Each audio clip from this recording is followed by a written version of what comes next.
Isang mapagpalang araw po sa ating lahat. Ngayon ay December 12, 2025, araw ng Biyernes. Kapistahan po ngayon ng Our Lady of Guadalupe. Basahin po natin ang ating mabuting balita sa araw na ito. Ayon kay San Lucas chapter 1 verse 39 hanggang 47. Papuri sa iyo, Panginoon.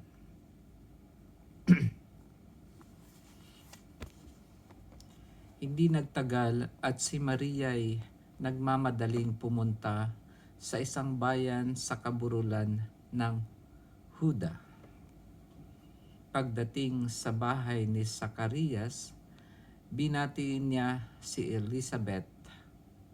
Nang marinig ni Elizabeth ang bati ni Maria, naggagalaw ang sanggol sa kanyang tiyan.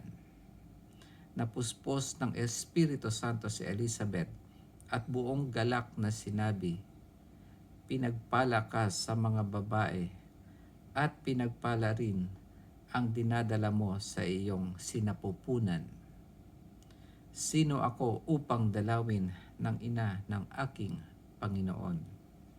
Sapagkat pagkarinig ko ng iyong bati, ay naggagalaw sa tuwa ang sanggol sa aking tiyan.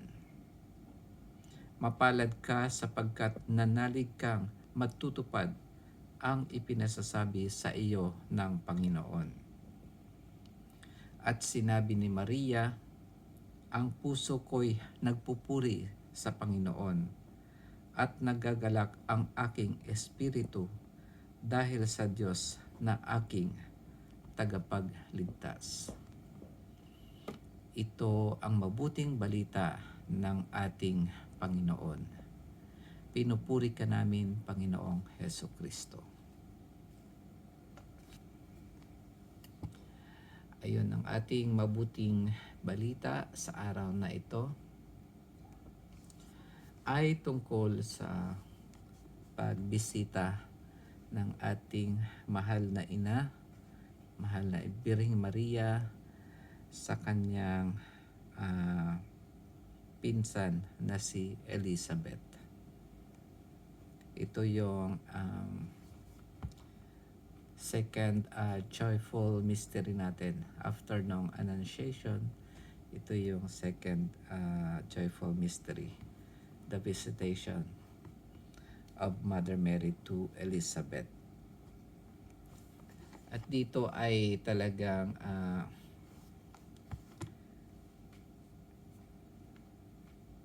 yung pagkasabi ng anghel na magdadalang tao ang si Maria ay pumunta din siya pagkatapos kay Elizabeth. Kumbaga, ang tawag ng ating Panginoon ay isang personal na panawagan. Pero kailangan pa rin natin ng tinatawag na group o community para mapaghingahan o kaya mailabas natin kung ano man yung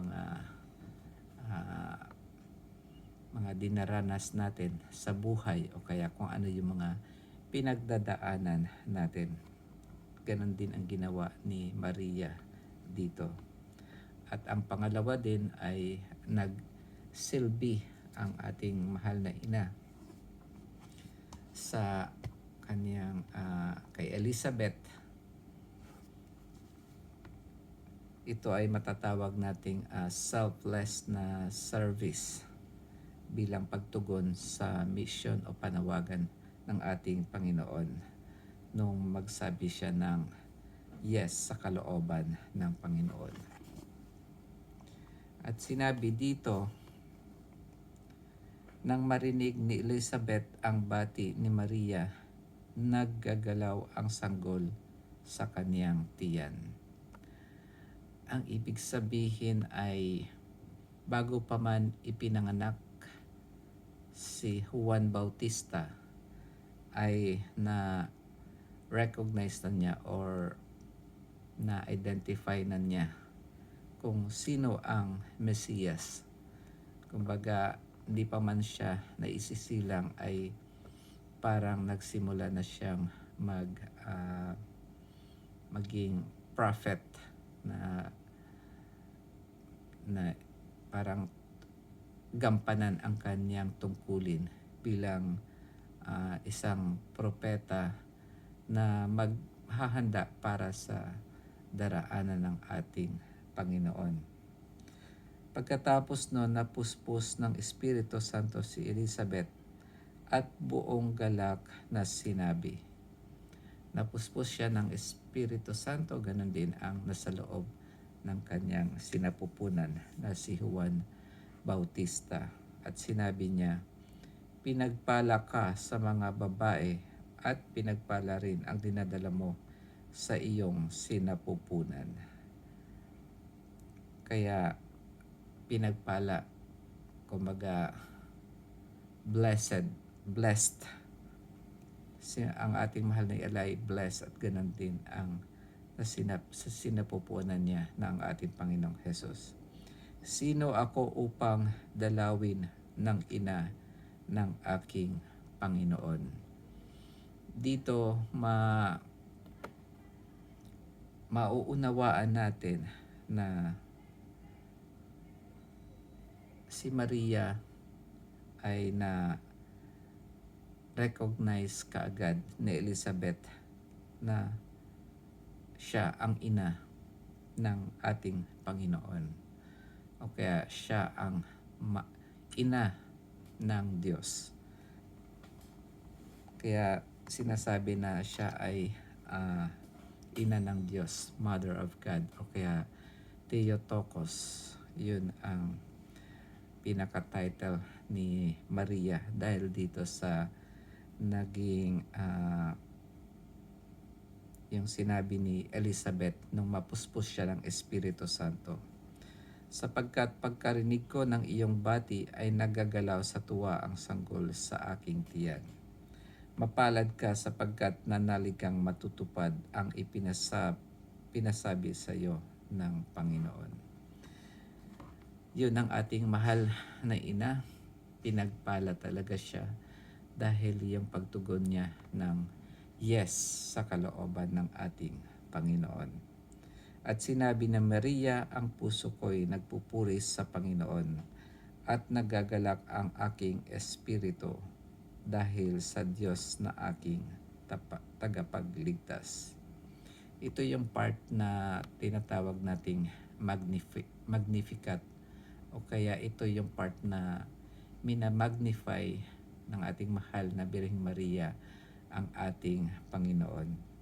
Ang nabasa ko ay from 46 hanggang 47, pero hanggang 56 pa itong tinatawag nating Magnificat.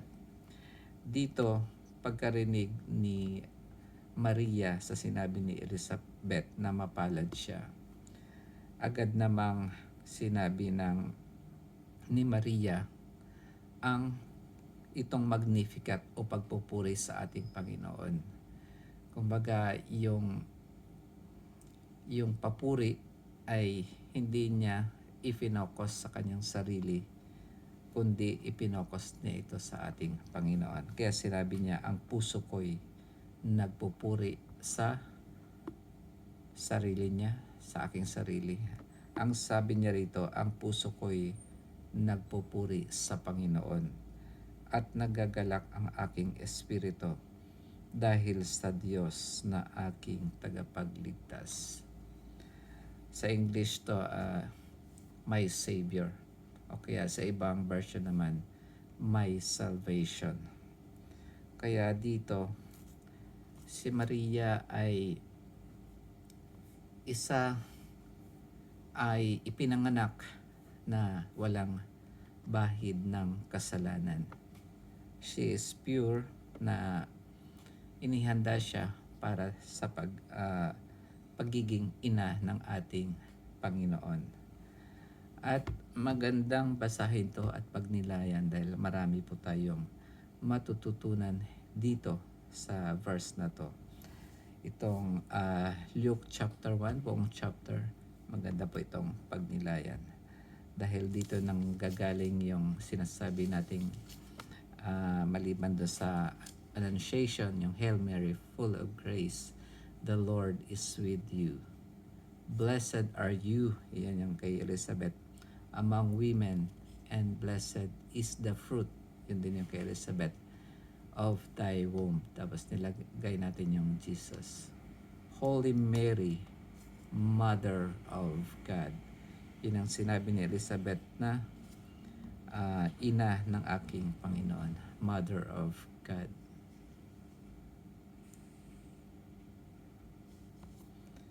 So mga kapatid, kung meron kayong time, ito yung magandang pagnilayan. Siguro magkakaroon na kayo ng katanungan, maraming katanungan sa chapter na ito. Tulad na itong panghuli na ito na kung ang ating mahal na ina ay ipinanganak na walang bahid ng kasalanan, bakit kailangan niya ng tagapagligtas o kaya Savior? Yun po ang iiwanan kong tanong sa inyo. Pwede niyo pong saliksikin yan. Pagpalain po tayo lagi ng Panginoon at magkita-kita po tayo bukas. Amen.